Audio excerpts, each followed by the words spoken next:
একাদশ শ্রেণীর শিক্ষার্থী বন্ধুরা, আমন্ত্রণ জানাচ্ছি আমার সাপ্তাহিক পাঠ পরিক্রমার আজকের আয়োজনে। পাঠ উপস্থাপনে রয়েছি আমি মোহাম্মদ খায়রুল ইসলাম, সহকারী অধ্যাপক, বাংলা বিভাগ, ডিমলা ইসলামিয়া ডিগ্রি কলেজ। শিক্ষার্থী বন্ধুরা, বোর্ডের মধ্যে আজকে সাহিত্য দর্পণে প্রতিবিম্ব হচ্ছে বাংলা সাহিত্যের ছোট গল্প।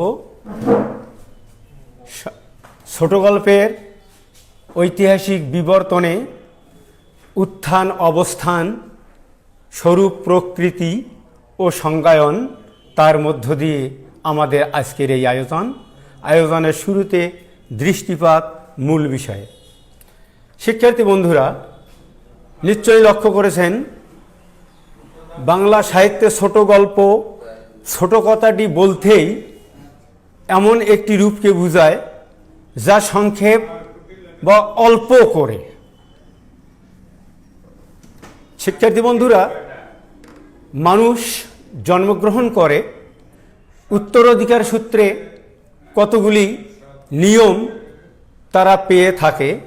যেমন শিশু যখন জন্মগ্রহণ করে তখন স্বাভাবিকভাবে বয়োবৃদ্ধ হয়। আবার শিশু যখন জন্মগ্রহণ করে তার বাবা মাকে মা বাবা বলে সম্মান করা বা ডাকা। ঠিক অনুরূপভাবে শিশুর জৈবিক প্রবৃত্তি তথা মনস্তাত্ত্বিক বিষয়, এগুলো হচ্ছে প্রকৃতি প্রদত্ত, যাকে ইংরেজিতে বলা হয় নেচার অফ ল। এগুলি উত্তরাধিকার সূত্রে শিশু পেয়ে থাকে।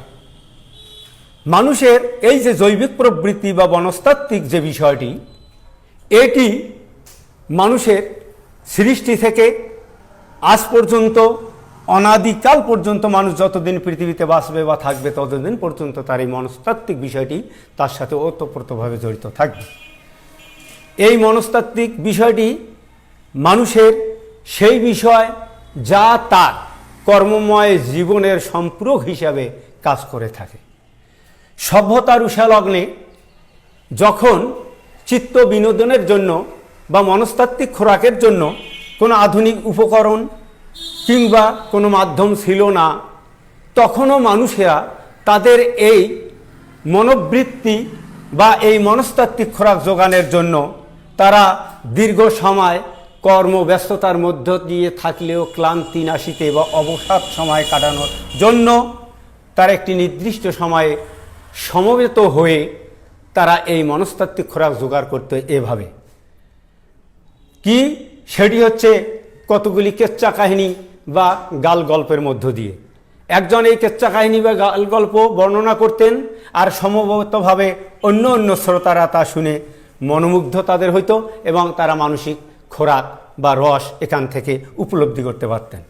শিক্ষার্থী বন্ধুরা, সভ্যতার উষালগ্নের এই যে গল্প বলার বিষয়টি, এটি কালের পরিক্রমায় সভ্যতার ক্রমবিকাশে যখন মানুষ সভ্য হতে থাকলো, তখন এই মুখের কেচ্চা কাহিনীগুলো কালের পরিক্রমায় তাদের মুখ থেকে লিখনিতে চলে আসলো এবং স্থায়িত্ব লাভ করলো, যা সেখান থেকে আজ অবধি অনাদিকাল পর্যন্ত এই ধারাটি অব্যাহত থাকবে। শিক্ষার্থী বন্ধুরা, সেই ছোট গল্প রূপ সম্পর্কে আমরা এ বিষয়ে আলোচনায় এগিয়ে যাব। ছোট গল্প সম্পর্কে পাশ্চাত্য সাহিত্য সমালোচক, ইংরেজ তো বটেই, এই পো সাহেব বলেছেন যে ছোট গল্প এমন একটি বিষয় বা ছোট গল্প তাকেই বলা হয় যে গল্প অর্ধ থেকে এক, অনূর্ধ্ব 2 ঘন্টার মধ্যে এক নিঃশ্বাসে পড়িয়া শেষ করা যায়, তাকে বলা হয় ছোট গল্প। এখানে এক নিঃশ্বাসে কথাটির অর্থ সাহিত্যিক ইশারা ইঙ্গিতে এই বলা হয়েছে যে বসে একটানা পড়ে শেষ করাকে এখানে এক নিঃশ্বাস বলা হয়েছে। অর্থাৎ ছোট গল্প সম্পর্কে পাশ্চাত্য সাহিত্য সমালোচক এই পো সাহেব একটা নির্দিষ্ট সময়ের কথা এখানে উল্লেখ করেছেন। তার এই ধারাবাহিকতায় আর একজন পাশ্চাত্য সাহিত্য সমালোচক এইচ জি ওয়েলস সাহেব বলেছেন ছোট গল্প এমন হবে যে গল্প 10 থেকে 50 মিনিটের মধ্যে শেষ করা বাঞ্ছনীয় হয়ে যাবে, তাই ছোট গল্প। আমরা এই ছোট গল্প সম্পর্কে পাশ্চাত্য এই সাহিত্য সমালোচকদের ধারণাটি এই পর্যন্ত নেব যে ছোট গল্প হচ্ছে সেই জিনিস যা একটি নির্দিষ্ট সময়ের মধ্যে যার পরিসমাপ্তি ঘটবে। এখন আসো শিক্ষার্থী বন্ধুরা, আমরা দেখি উপমহাদেশের সাহিত্যিকদের মধ্যে কার ধ্যান ধারণাটি ছোট গল্পের ক্ষেত্রে অপরিহার্য হিসাবে দেখা দিয়ে। শিক্ষার্থী বন্ধুরা, তোমরা জানো উপমহাদেশের মধ্যে শ্রেষ্ঠ ছোট গল্পকার, যাকে সাহিত্যের পরিভাষায় বলা হয় একছত্র সম্রাটের আসনে যিনি আসীন, কালের বর পুত্র, নোবেল বিজয়ী বিশ্বকবি, কবিগুরুর অভিধায় যিনি অভিষিক্ত হয়েছেন, তিনি ছোট গল্প সম্পর্কে তিনি সরাসরি না বললেও তার মনের অজান্তে তিনি এমন কিছু কথা বলেছেন যা সর্বকালের জন্য ছোট গল্পের জন্য সেটি একটি সত্যিকারের সংজ্ঞা হিসাবে আমাদের কাছে প্রতিপন্ন হয়েছে।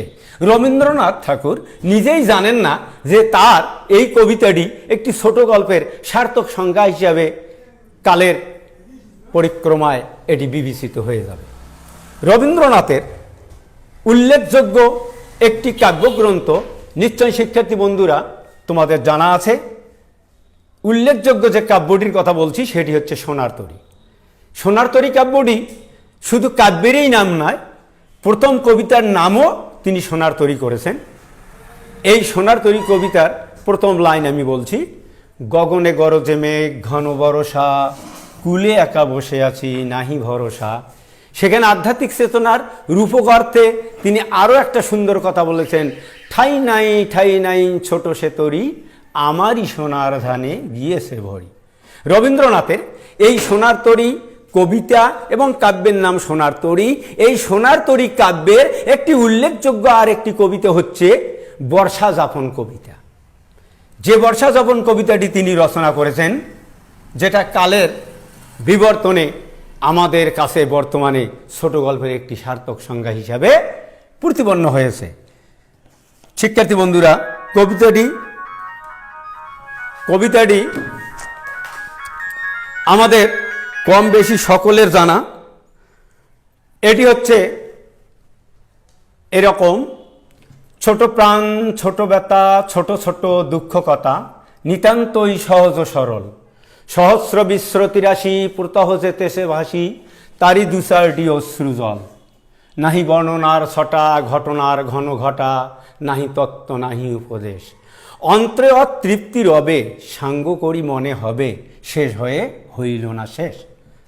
শিক্ষার্থী বন্ধুরা, লক্ষ্য করে এই কবিতাটিতে যে কথাগুলো বলা হয়েছে, ছোট গল্প এমন এক আঙ্গিকের বিষয় যেখানে ছোট ছোট মানুষের চিন্তা ভাবনা দিয়ে এটি গড়া।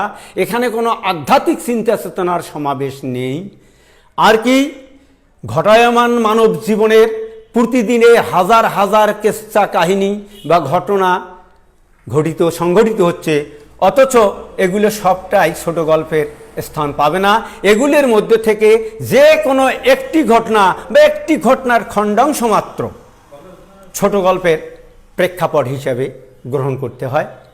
আবার বলা হয়েছে শেষ ব্যঞ্জনাটিতে যে দুই একটি চরিত্রের মধ্য দিয়ে, দুই একটি চরিত্রে অশ্রু জল দিয়ে এটির পরিসমাপ্তি ঘটবে, যেখানে বলা হচ্ছে অন্ত্রে অতৃপ্তি রবে সাঙ্গ করি মনে হবে, শেষ হয়ে হইল না শেষ। অর্থাৎ এই শেষ হয়ে হইল না শেষ কথাটিতে সেই ব্যঞ্জনাকে বোঝানো হচ্ছে, যেটাকে আমরা দেশি কথায় বলি রসতে গান ছাড়া। অর্থাৎ রসবোধ না ফুরার আগে শিল্পী তার সঙ্গীতের পরিসমাপ্তি টানবেন। ছোট গল্পের ক্ষেত্রে সেই কথাটিকে বোঝানো হয়ে থাকে। এটি নাটকীয় ভঙ্গিত হয়ে থাকে। নাটক যেমন হঠাৎ করে শুরু হয়ে যায় রঙ্গমঞ্চে, আর হঠাৎ করে তার জবানিকাপাত ঘটে, ছোট গল্পের আঙ্গিক বৈশিষ্ট্য অনেকটা তাই। শিক্ষার্থী বন্ধুরা, আমরা এই ছোট গল্পের এই কবিতাটির মধ্য দিয়ে রবীন্দ্রনাথের যে কনক্লুশনে বা উপসংহারে আমরা উপনীত হয়ে ছোট গল্প সম্পর্কে যে কথাগুলো বলতে পারি এই রকম। ছোট গল্প হচ্ছে লেখকের বা সাহিত্যিকের বা ছোট গল্পকারের আত্মসচেতন দৃষ্টিভঙ্গি, পরিমিত বর্ণনায় জীবনের একটি মাত্র খণ্ডাংশকে কেন্দ্র করে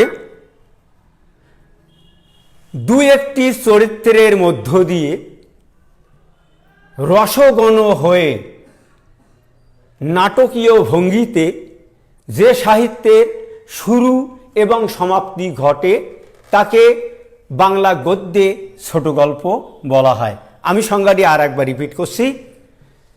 লেখকের আত্মসচেতন দৃষ্টিভঙ্গি, পরিমিত বর্ণনায় জীবনের একটিমাত্র খণ্ডাংশকে কেন্দ্র করে দুই একটি চরিত্রের মাধ্যমে রসঘন হয়ে নাটকীয় ভঙ্গিতে যে সাহিত্যের শুরু এবং সমাপ্তি ঘটে তাকে বাংলা গদ্য সাহিত্যে ছোট গল্প বলে।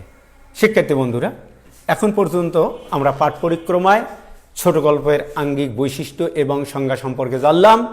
ধারাবাহিকতায় আগামী ক্লাসে আমরা পাঠ্যসূচির মূল অভ্যন্তরে প্রবেশ করব।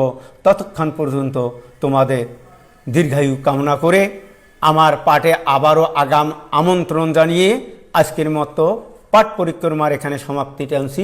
সকলকে ধন্যবাদ।